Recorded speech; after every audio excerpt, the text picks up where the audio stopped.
Harvest பண்ணலாமா? Okay, good job. பண்ணிடலாமா? பண்ணிடலாம். என்ன பண்ணுறோம் இன்னைக்கு ஹார்வெஸ்ட்டு?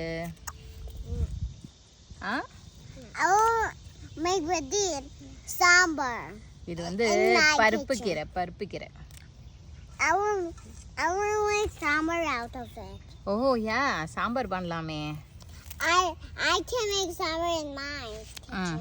உன்னோட கிச்சனா? Wait. First you have to smash it. And put it in the oven.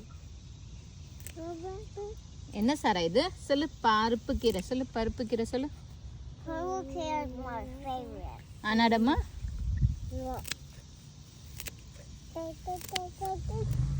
பார்த்தீங்கன்னா நல்ல பூ பூத்துருக்கு, விதையும் வச்சிருக்கு. அந்த விதையெல்லாம் எடுத்துட்டா அப்படியே போட்டுடலாம். இதில் போட்டோன்னா திரும்பியும் நிறைய வரும் கீரை. இது பாருங்கள், அழகாக